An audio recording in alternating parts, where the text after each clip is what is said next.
The Clone Wars are remembered as a struggle for survival, but the story quietly insists they were never designed to be won. Victory was not the objective, because resolution would have collapsed the justification for expanded authority. A permanent crisis benefits the architect, not the participants. Endless conflict keeps systems flexible, rules suspended, and accountability deferred. The war exists to normalize control rather than to secure peace. What makes this design so effective is that it hides behind balance. A stalemate feels responsible because it avoids catastrophe while demanding constant vigilance. Each side believes it is preventing disaster rather than enabling it. Soldiers fight to hold ground, politicians argue to extend mandates, and citizens adapt to scarcity. The conflict sustains itself because stopping feels riskier than continuing. War becomes infrastructure rather than event. Palpatine understands that prolonged war is the most efficient political tool imaginable. It allows power to accumulate without appearing ambitious. Every emergency justifies another exception, and every exception becomes precedent. He does not need decisive battles because indecision is the weapon. As long as the war continues, authority expands quietly. Control grows while attention stays elsewhere. Within this environment, politics replace morality because procedure offers insulation from consequence. Senate votes determine outcomes more often than battlefield realities. Committees debate while planets burn, and language abstracts suffering into metrics. Lives become line items, casualties become statistics, and delay becomes policy. Responsibility diffuses upward and outward until no one feels directly accountable. Governance becomes performance rather than protection. Galactic Republic functions smoothly on paper, even as its ethical core dissolves. Emergency powers are renewed not because they work, but because removing them feels reckless.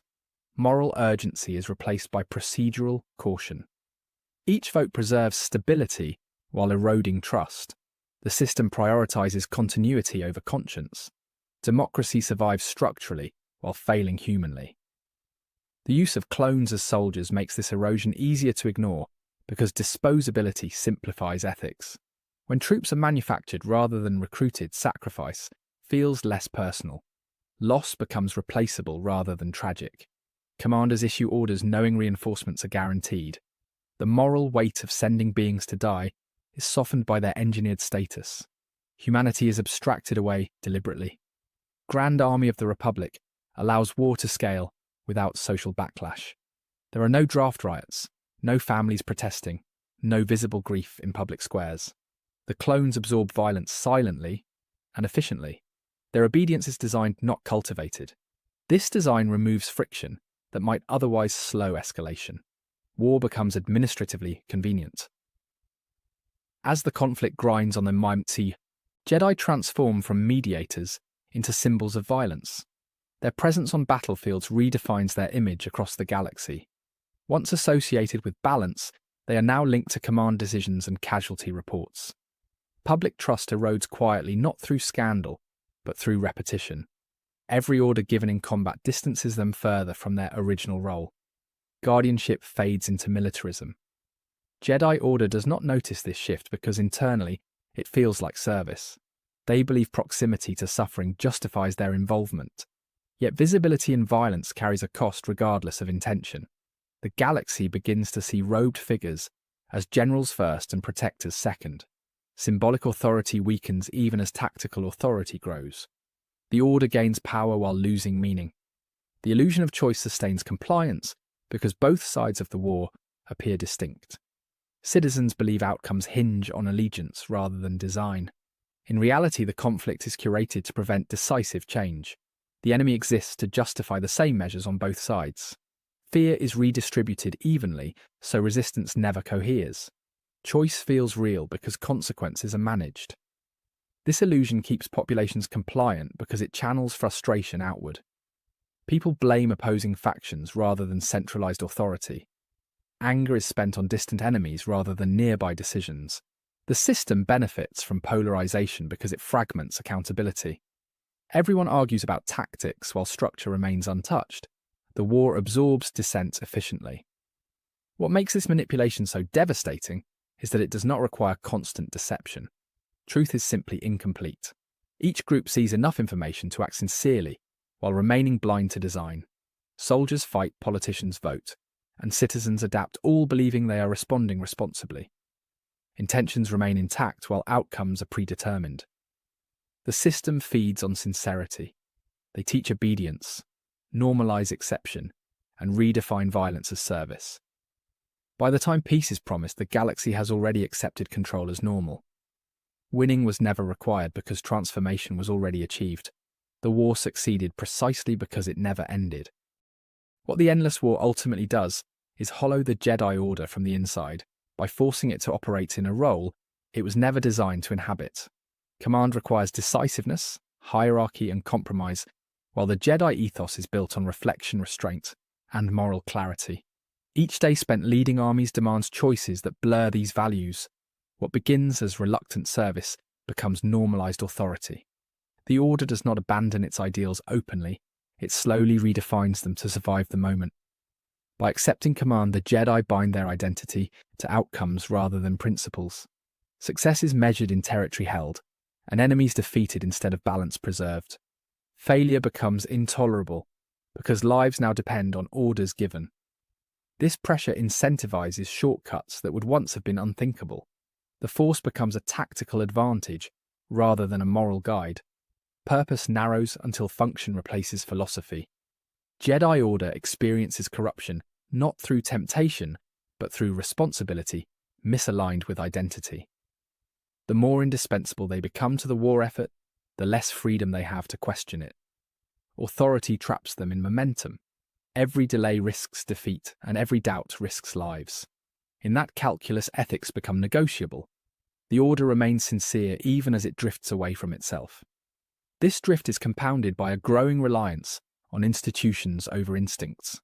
Council's procedures and rank begin to outweigh quiet warnings from the Force. When intuition conflicts with protocol wins. The Jedi trust structure because structure feels stable in chaos. Yet the Force does not speak in committee language. By filtering perception through bureaucracy, the Order dulls its own sensitivity. Insight becomes paperwork. This institutional trust creates a dangerous blindness because it shifts accountability away from individuals. Decisions are justified by process rather than judgment. No single master feels responsible because authority is distributed. When everyone agrees, no one owns the outcome. This diffusion of responsibility mirrors the Senate's failures and ties the Jedi more tightly to the same collapsing framework. They are bound to a system that no longer serves their purpose. Nowhere is this misalignment more tragic than in how Anakin Skywalker is treated as the war intensifies. His effectiveness as a general makes him indispensable. Victories depend on his aggression, intuition, and willingness to act decisively. Yet understanding him remains optional. The Order exploits his strengths, while distrusting his nature. He is valued as weapon rather than guided as person. Anakin Skywalker becomes the embodiment of the Jedi contradiction. They need his power, but fear his instability. Instead of resolving this tension, they manage it through surveillance and distance. Anakin is asked to perform miracles without receiving trust. His emotional isolation deepens precisely when pressure peaks. The Order's reliance on him accelerates his estrangement. This dynamic teaches Anakin a devastating lesson that loyalty is transactional and belonging conditional. He is celebrated for results and scrutinized for doubt. No space exists for vulnerability. Guidance is replaced with oversight. In this vacuum, Palpatine's validation becomes irresistible because it offers coherence rather than contradiction. The Jedi lose Anakin not to seduction alone, but to neglect framed as caution. As the war grinds on, obedience is trained into every layer of the system until it feels natural. Clones follow orders without hesitation. Officers defer upward. Jedi accept chain of command. This conditioning ensures efficiency but destroys resilience. When a final command is issued, it does not feel shocking, it feels procedural. The system responds as it has been trained to respond. Order 66 succeeds not because of surprise, but because it aligns perfectly with established habits. Obedience has been normalized, dissent minimized, and trust centralized. The command does not require explanation, because explanation has never been required before. It is executed with tragic efficiency, because the groundwork has already been laid. the moment feels abrupt only because the preparation was invisible. Grand Army of the Republic carries out the order as designed. They are not making a moral choice, they are completing a function. Years of conditioning reduce conscience to compliance. This does not absolve the system, it condemns it. The clones are victims of design as much as the Jedi are victims of trust misplaced. The tragedy is systemic, not personal. The Jedi do not lose a battle in this moment, they lose coherence. When the order falls, it does so without a unified response because unity has already been replaced by hierarchy. There is no shared understanding of purpose left to rally around. Individuals act bravely but without common vision. The order dissolves into isolated acts of survival rather than collective resistance. Identity collapses before bodies do. This is why the fall feels so complete and so sudden. There is no philosophical centre left to defend. The Jedi have become administrators of war rather than custodians of balance. When that role is stripped away, nothing remains to anchor them. Their symbols persist, but their meaning has eroded. The lightsaber survives, while the code that once guided it has already faded. Palpatine's victory is total, because it requires no final confrontation. The Jedi are defeated by the very system they help to normalize. Their trust in legality, discipline, and hierarchy becomes the mechanism of their destruction. They prepared for a duel and instead faced a form. The end arrives not with chaos but with order perfected. Palpatine does not destroy the Jedi through superior strength, but through superior patience. He allows them to drift until they can no longer recognize themselves. By the time he acts, the outcome is procedural, rather than contested. The Jedi's fall is registered as a transition, not a tragedy. Power changes hands smoothly because resistance has already been conditioned out of existence. In the aftermath, what remains is not simply absence, but confusion. Survivors struggle to articulate what was lost because the language has been compromised. Balance, peace, and justice have all been repurposed. Memory itself becomes unstable. The Jedi did not just lose their lives, they lost their narrative. History records their end as failure rather than warning. This misremembering's part of the defeat. Seen together, the Clone Wars and Order 66 form a single mechanism designed to erase identity through function. The Jedi are transformed from moral anchors into tools and then discarded when no longer needed. Their tragedy is not that they were overpowered, but that they were repurposed. By the time they realize the cost, they no longer possess the freedom to refuse. The end feels inevitable because the choice was made long before. Command replaced conscience, procedure replaced perception, and victory replaced balance. The Jedi remained disciplined, courageous and sincere, yet lost themselves entirely. Their defeat serves as one of Star Wars' most sobering warnings that good intentions cannot survive misaligned roles. Identity must be guarded as fiercely as power. Thank you for watching. Be sure to like, subscribe, and hit that share button. My main channel is Critical Analysis Hub, where I post Star Wars content about the movies. My secondary channel is Critical Analysis Hub Plus, where I focus on the shows of Star Wars.